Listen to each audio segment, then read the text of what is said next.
as much as I like Jiri and what he stands for and his fighting style, I really, really think that all of us is in a rude awakening on how Carlos could win this fight. But hey, it's your boy DHP, and y'all know the rest, man. And hey, welcome into my UFC 327 preview show. Hey, just one more night of sleep, and then the fight night is here. But yeah, this gonna be potentially my longest preview show, because looking at the prelim card is just as important as the main card.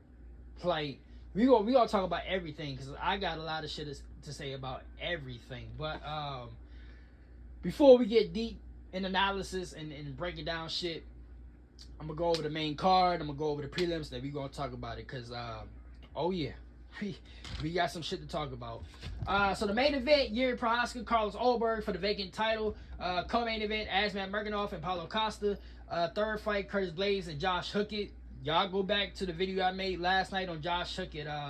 I mean, it is what it is, bro. Like, the nigga, and I seen a couple comments today, or on a couple people posts, and I'm like, bro, this is the shit I'm talking about. Like, and it's not just Josh. It's like everything that comes with this shit. Y'all, not y'all as in the subscribers or viewers, but like just fans around the world in a general statement. We're killing the sport of MMA when we're enabling shit that Josh Hookett is doing. But y'all go back to the video I made, bro. Then we got Dom Reyes and Johnny Walker, and to open up the card, Killer Cub, my boy Killer Cub Swanson and Nate Landwehr is opening up the main card. I believe this is Cub's final fight. Yeah, this is a retirement fight. So, but the prelims, Pitbull. Yes, we got a fucking Bellator. We got a Bellator show off with this one. Pitbull and Aaron Pico. Then we got Kevin Holland, Randy Brown, Mateusz Gamrot, and Esteban Reeboks. And this is why I said the prelims is just as important as the main card. Because let's just say, hypothetically, Esteban Reeboks beat Mateusz Gamrot. Esteban Reeboks is going to take Mateusz ranking in... Because I don't think Esteban Reeboks is ranked. Esteban is going to be a new ranked fighter at lightweight. And Mateusz going to slide right back down to the bottom half of the 15th. Then we got my girl Tatiana Suarez and Lupi Godinez, which obviously y'all go back to the fight, to the card last week where I said Janova handled business. So logically, I only see her fighting Tatiana, or I think Tatiana was like the only one I named really, because I expect Weili and Mackenzie Dern. That should be the next women's strawweight title fight. Is Weili coming back to get immediate to get the immediate shot against Mackenzie Dern. But yeah, that's the fucking prelims right there. Now that y'all see Tatiana Suarez, Lupi Godinez, Mateusz Gamrot, Esteban Reeboks, Kevin Holland, Randy Brown, and Pitbull and Aaron Pico. Now y'all see why, with the names I just listed, now y'all see why the prelims is just as important as the main card. But that's not what y'all here for. We're going to get to that later in the video, especially for my YouTube subscribers. Y'all getting the whole clip. Jiri and Carlos Ulberg. Now, I know I've said this in the beginning of the week. I'm like, you know what? I'm picking Jiri. Jiri should win this fight, right? But the more I slept on it, as the days went on, Tuesday went by, Wednesday went by, Thursday went by. Now we sitting here on a Friday night. Carlos Ulberg, I believe he can win this fight, bro. Carlos Ulberg could win this fight, and I'm going to tell you why. Now, if we had to break it down in categories, right? Boxing, inside boxing, outside boxing at a range, kickboxing. Carlos Ulberg, now I believe Jiri, when it comes to dirty boxing inside, Jiri is like one of the best in the division. Like Carlos, if I had to put another fight to it, it would be like Izzy. Like low key, it would kind of be like Izzy fighting Jan Blachowicz. Because Jan Blachowicz, okay, so let me put some context to it, because Jan Blachowicz is a way different fighter. He's a way different fighter than Carlos Ulberg. But Jan Blachowicz, his boxing at a range is not all that good. Like, and I'm talking about at like a kickboxing type range, right? Well, matter of fact, let me rephrase that. Because Carlos would be the Izzy. Jiri and Jan Blachowicz is more of the same. That's the correct analysis and the correct assessment. But Jan Blachowicz, he can't really box good at a range, and that's Jiri. But once they get inside and they start landing they power shots, it's raps, right? Carlos Ulberg is more like Izzy, where they can box and kickbox at inside, but they like to stay at their range, at their kickboxing range, and just pick you apart from there. Jiri's style of fighting, like all the coming inside the pocket, reckless abandonment that he does, like the shit he was doing against Khalil Roundtree. I don't think he can get away with that shit with Carlos Ulberg. Carlos Ulberg is too technical of a kickboxer. Not only he's too technical of a kickboxer, but the nigga got some power, bruh. Like, this probably might be the first time, and sadly I predicted it right with Charlie Olives. Charlie Olives, my boy, but I sadly predicted it right that he was going to get KO'd by Ilya. We might see a scenario where Jiri might get knocked the fuck out against Carlos Ulberg, because Carlos got the power, and I don't like the stylistic matchup of Jiri coming in reckless abandonment inside the pocket against Carlos. Because all Carlos got to do, especially if he see that Jiri just coming in choreographically, he's gonna pull counter the shit out of Jiri, and I don't like it. Then on top of that, Jiri sometimes start off slow. Like, he lets you dictate where the fight's gonna go. I just, stylistically, this is a bad matchup for Jiri, because I feel like wherever the fight gonna go, whether it's boxing on the inside or kickboxing at a range, because Carlos really gonna take his feet from under him. He's gonna leg kick him, he's gonna calf kick him to death, and then if Jiri wants to get active with the hands, Carlos and that hook is thunderous. This is not a good matchup for now. Jiri being Jiri, the only thing you can hang your hat on with Jiri is that his chin is durable and he has the cardio. His style, Jiri style of fighting fits his cardio team, which you have to assume with Carlos. Like, how is Carlos going to deal with going into championship rounds? If the fight goes past, the second round, the third round, we going on to championship rounds, right? How will hold on, here we go. How is Carlos gas tank gonna hold up? We know with Jiri, this nigga Jiri, he can go on and on and on. He don't get tired at all.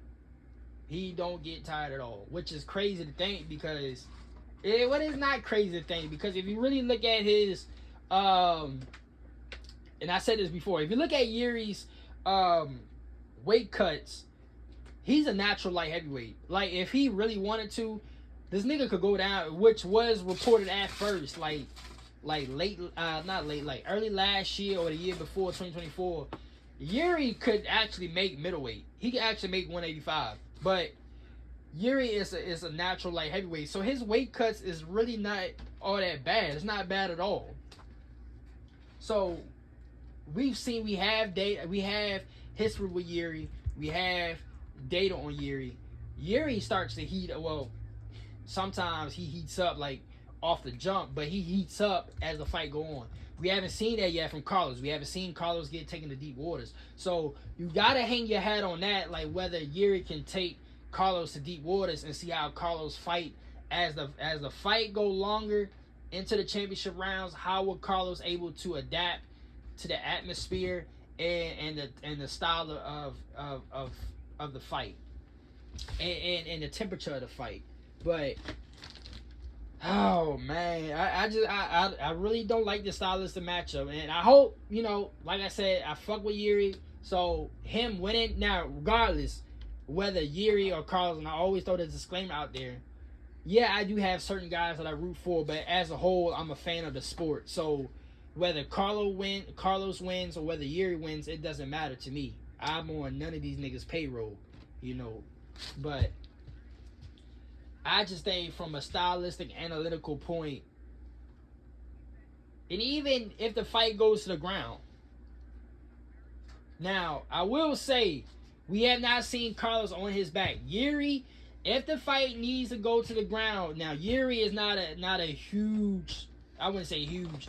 He's not the best grappler at light heavyweight, but if the fight needs to go to the ground, we've seen Jiri can get active on the ground, and his BJJ and jiu-jitsu is pretty good. Not good on the level of like a Charlie Alves or anything like that, but for his standards, it's pretty good. We have not seen Carlos being on his back just yet. So if the fight goes to the ground, I can see a case where Jiri could control him and put some heavy ground and pound damage on him, but I don't think this fight, knowing Jiri, this fight is not going to go to the ground, bro. This fight going to go standing, and if the fight stays standing,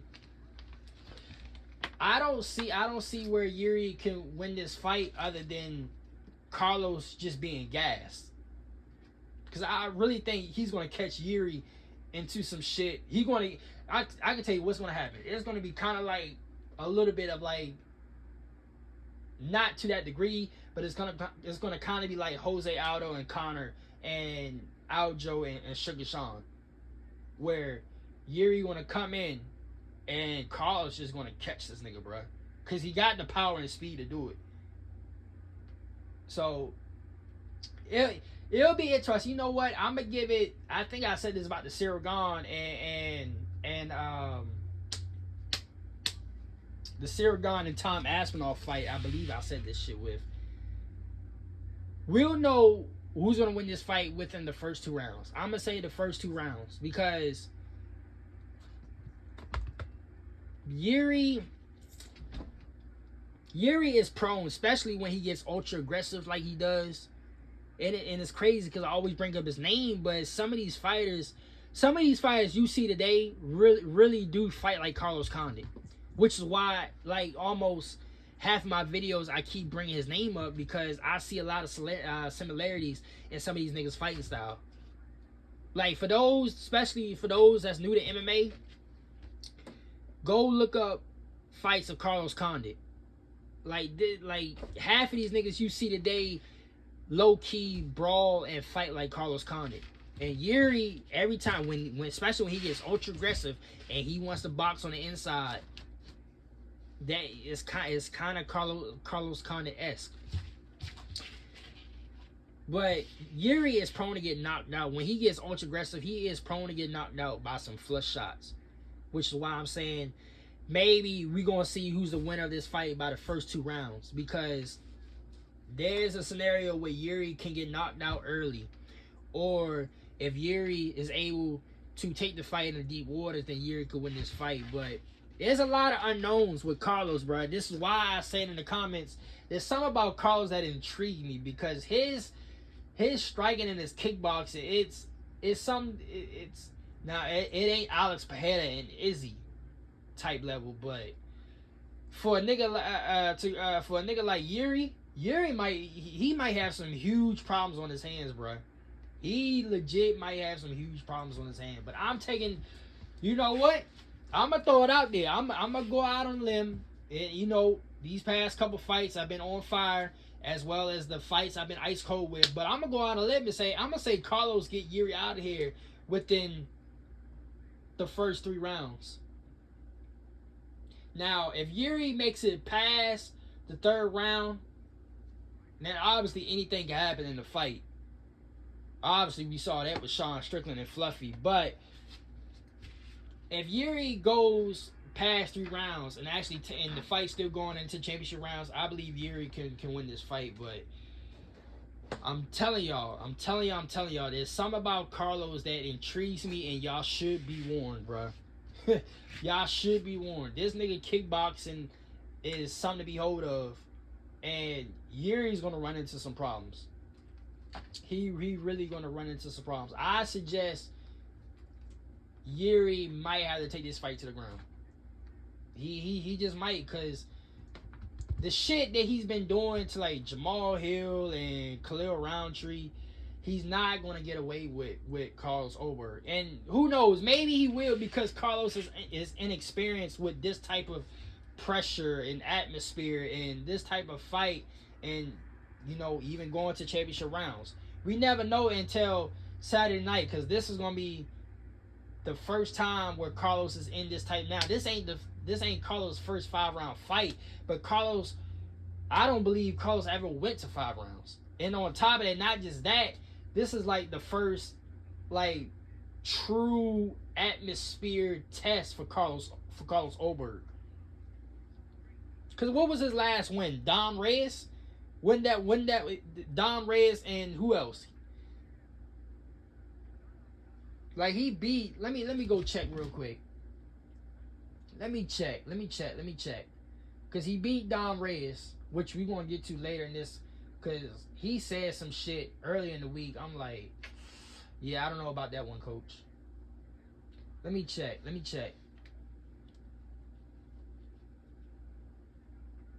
me 1 second, y'all.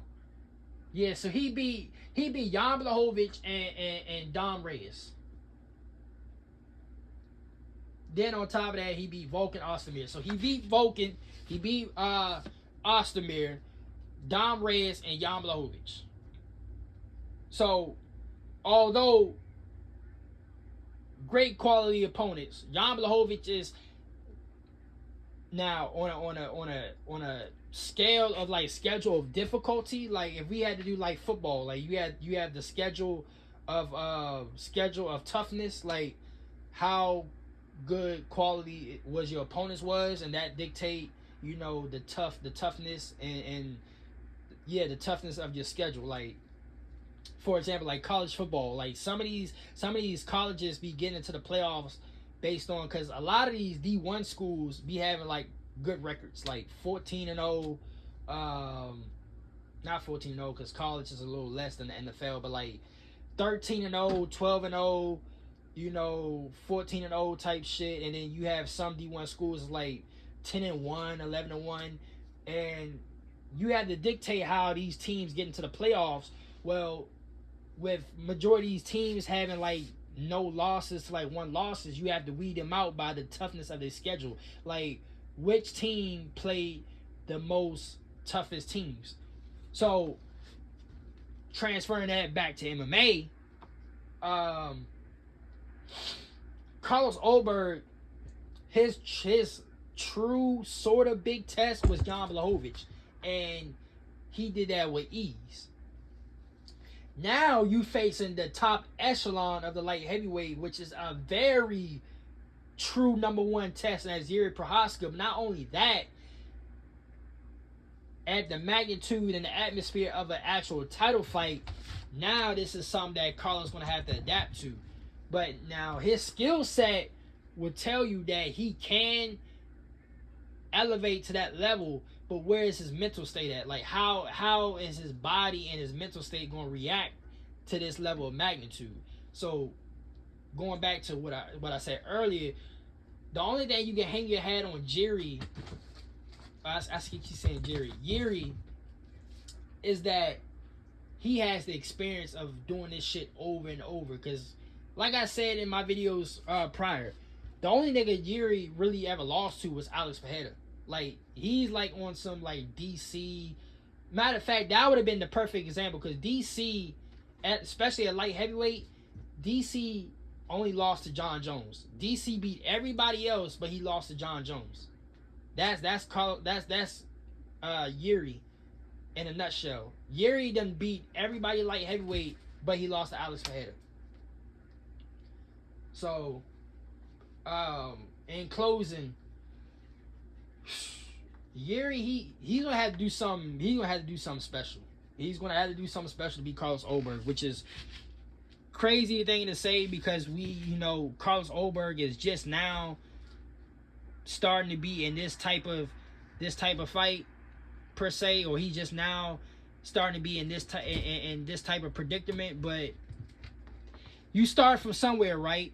You start from somewhere. We didn't niggas didn't realize Sean Strickland could be a middleweight champion, let alone a top 5 contender, until he went out and did it. So you got to start from somewhere. And Carlos Ulberg,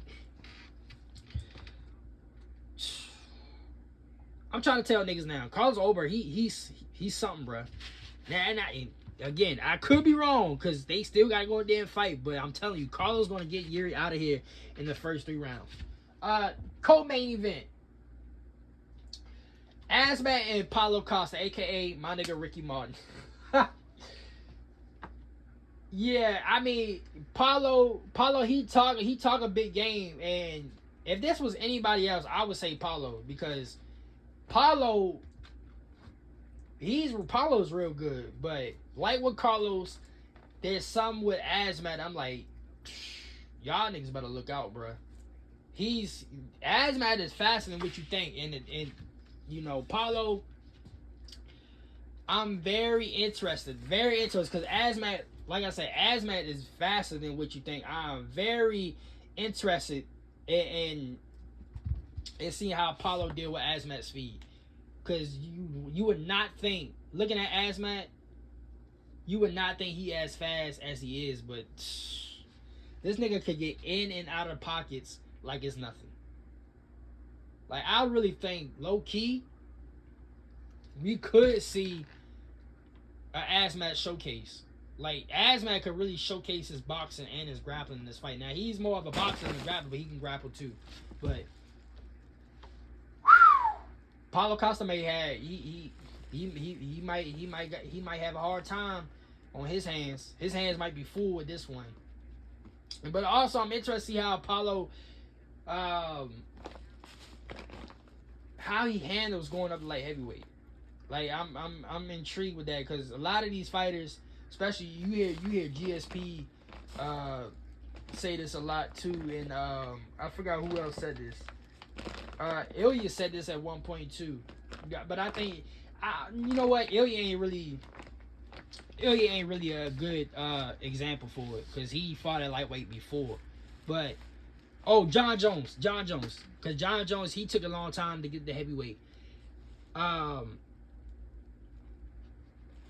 Certain fighters, the way they body operate and they and work, it takes a long time to get their body accustomed going up to weight classes. MMA, y'all know MMA is different from boxing, because boxing got so many weight classes, but their pounds is like 3 to 5 pounds. MMA is like a whole 10 to 15. It's like 10 to 15 pounds. Like, that's a dramatic jump in weight. So I'm very interested in seeing how Paulo body react to going up to light heavyweight. Like, will he have same shit I said about Khamzat? Will they have the same burst and agility going up to light heavyweight? Obviously, Paulo Costa, his power is going to be there, but Paulo, at times, Paulo can strike inside the pocket and outside at his range with the best of them. Like, his hand speed is that quick where he can do all that with the best of them. So I want to see if him going to light heavyweight, would that hinder his punching speed. But if it do, Azmat might tear him apart. But Azmat, he's another one you got to watch out for too, which is important, because going back to the main event with Jiri and Carlos Ulberg, you take Khamzat out of the picture, I believe Azmat can real live. Now, they answered that at the press conference, which, I believe Azmat will still probably need one more fight. But him beating, if he was a dominate Paulo Costa, you can definitely make a case. You could definitely make a case that Azmat should be next. Now, I'm just saying if. I'm saying if, because Paulo Costa could shock the world on this one and beat Azmat. But just for Azmat in particular, if he dominates Paulo Costa, you can make a case that he can get the winner of Jiri and Carlos. And that's taking Khamzat out of the picture. But I got Azmat beating Paulo Costa, 3-round unanimous decision. Curtis Blaydes and Josh Hookett. Y'all know how I feel about Josh. But this matchup in particular with Curtis Blaydes, honestly, I'm gonna pick Josh Hookett to beat Curtis Blaydes, because I believe Curtis. Now, wrestling wise, Curtis is a way better grappler, way better wrestler than Josh.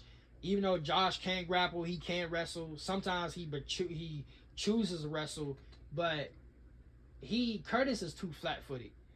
He's too flat-footed and slow, and Josh is actually quick with his footwork. So while though Curtis, it'll be interesting to see what Curtis do to how Curtis handle with Josh shooting it, because Josh may end up shooting on Curtis Blades in this fight. Like, I'm gonna just be real with you, Josh. Don't be surprised if Josh end up shooting takedowns on Curtis. So it'll be interesting. And we saw how Curtis handled Jotun Almeida. So even though he had that lucky, shot on Jotun, Curtis couldn't do a goddamn thing with Jotun Almeida when Jotun was just manhandling them. That was probably like the first time I seen somebody actually manhandle the shit out of Curtis Blades. But Josh, despite him in his damn WWE character that he betraying, Josh, he's pretty dope. He's pretty dope. Obviously, for those that don't watch the Dana White Contender Series, he came from the Dana White Contender Series. So I actually saw him, he was doing this shit in the Dana White Contender Series, but not to this degree. It seemed like now, and I'm pretty sure now he's turning it up because he's on the big stage. So obviously, when you on the big stage like this, you got to turn it up to the maximum. So that's probably why he's going way over the top with it now, because now he got all eyes on him. Because he was doing this shit in the Dana White Contender Series, but it wasn't to this degree where it was just over the top. It was just like the prototypical like Triple C type shit. You know what I mean? But stylistically wise, how this fight gonna go? Josh, he can beat Curtis Blades. I'm picking Josh to beat Curtis Blades. Curtis is just gonna be too slow. Now, if Curtis is able to get his hands on Josh and and get him to put him back on his back fully and control him, then this fight is definitely gonna be Curtis Blades, because Curtis Blades is his top game is too strong, and Josh really don't have any good BJJ. So Josh's bottom game is gonna be lacking with somebody. That's gonna be his main weakness on the ground with somebody like Curtis Blades. Maybe anybody else other than Walter Walker, but Curtis Blades, that's the wrong nigga to be on your back with if you ain't got no BJJ. So I'm picking Josh Hooker because he just faster than Curtis Blades. And honestly, I would not be surprised if he actually start hurting Curtis Blades, because he can volume punch too. Josh Hooker, he can volume punch. So I wouldn't be surprised if Josh actually hurt Curtis Blades and actually finish him. But I'm gonna go with Josh with a 3-round unanimous decision. Dom Reyes and my boy Johnny Walker. Woo, that's a good fight, bro. Because I can see both of these niggas knocking each other out in the first round, bro. Now, Dom is much more of the...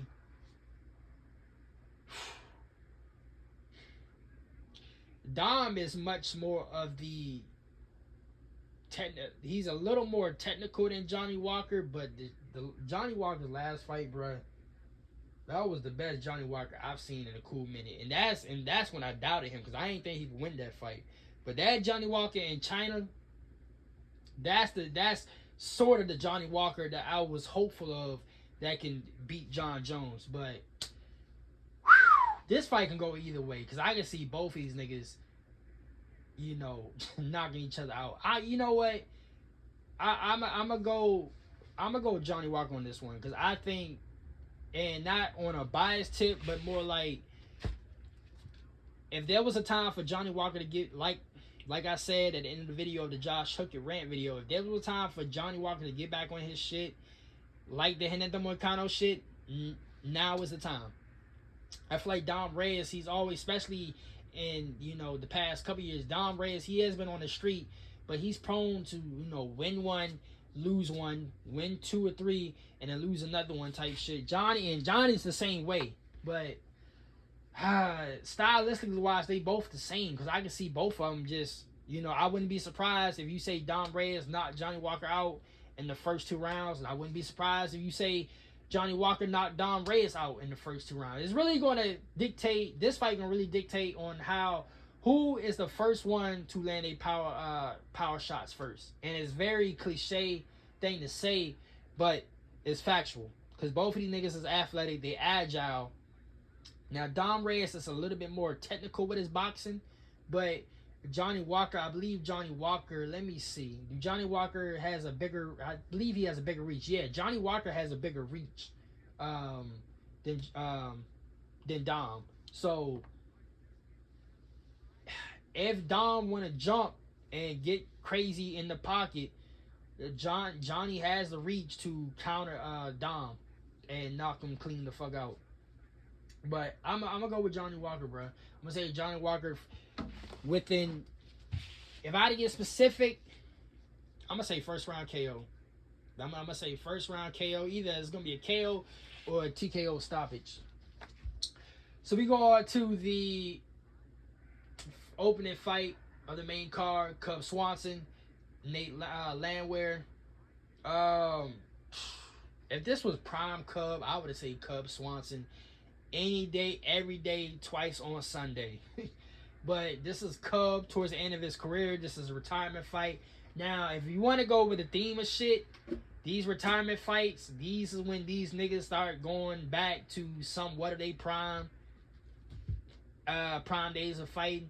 So on that scale, you would think that Cub Swanson should win this fight, but I wouldn't be surprised if Nate was able to either KO Cub or just control him on the ground. But you know what?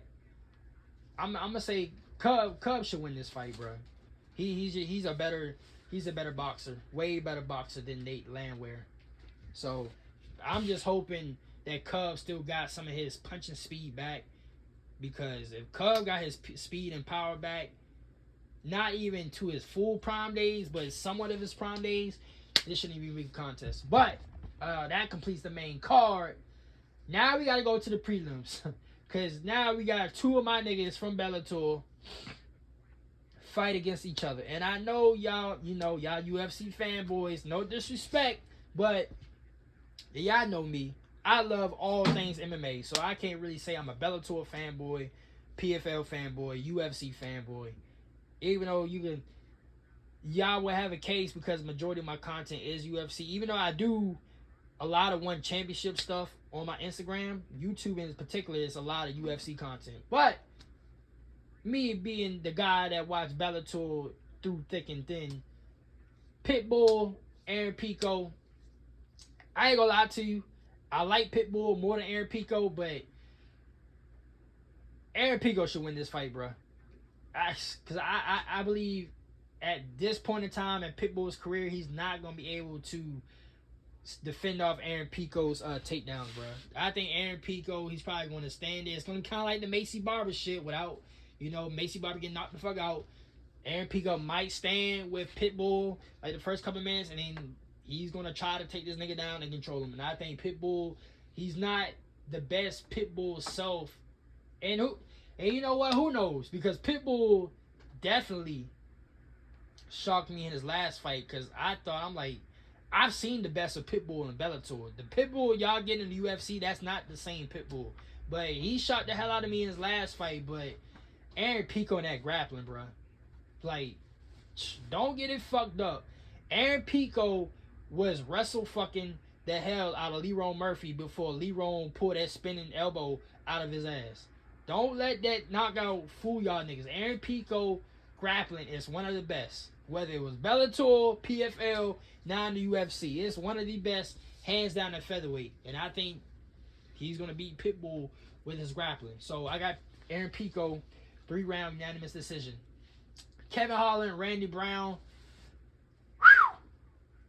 Tell you the truth, this low-key could be fight of night. Sleeper pick. Randy Brown, he can strike his ass off, but it's Kevin Holland, bro. Like, Kevin Holland he has more of a higher, like, peak.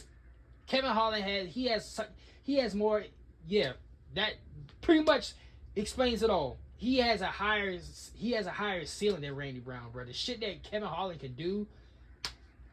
But the thing with Kevin Holland is, like, sometimes he just get uninterested, and then when he's uninterested, he's just not engaging. But Kevin Holland should win this fight, bro. It don't matter where this fight go. It can go on the ground.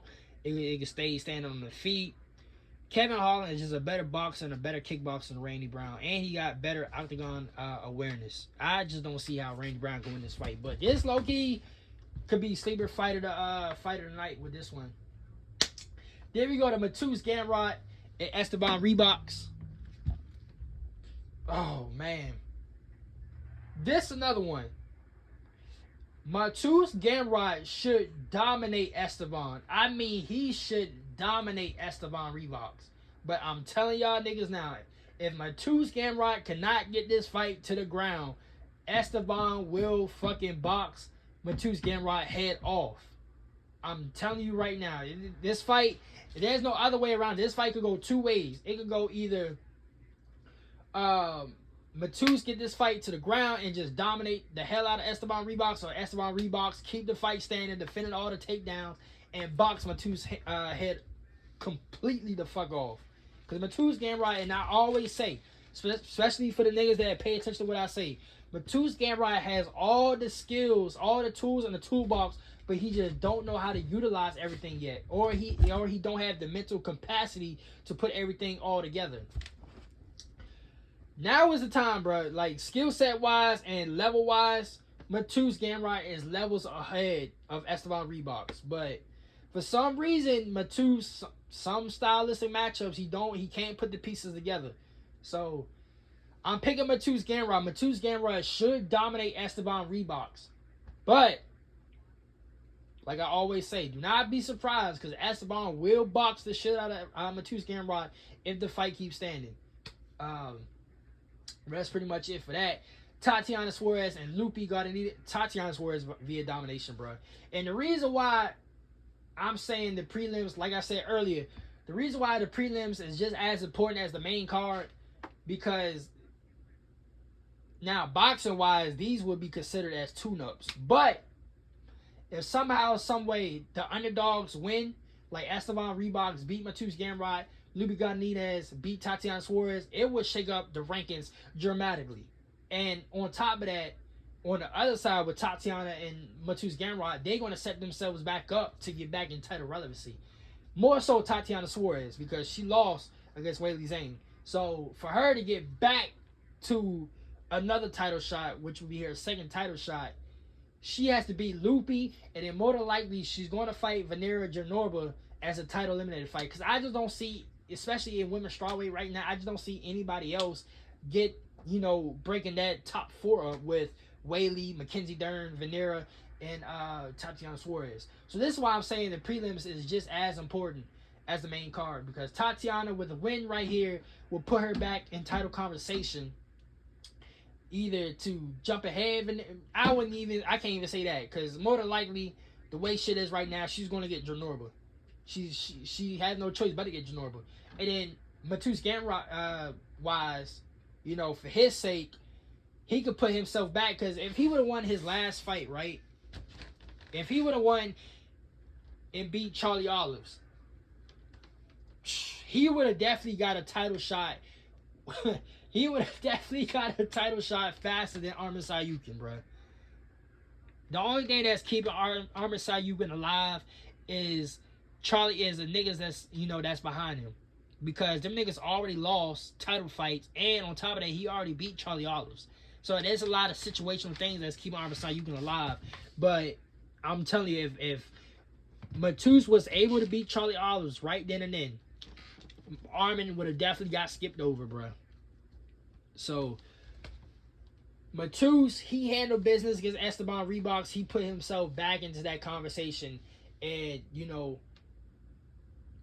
would get himself another opponent inside that top 5 that would put him right back on track to where he wanted to be. But yeah, man, I know some of my explanations was a little bit long-winded. Y'all bear with me now. Hey, as Ocho would say, y'all stay with me now.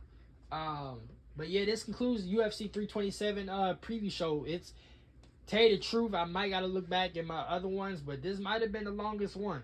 This might have been the longest one up to date. But yeah, man, y'all let me know what y'all think in the comments. For those that made it to this far into the video, y'all let me know what y'all think. Until the review show, Saturday evening, Sunday morning. I'll holler y'all niggas later, man.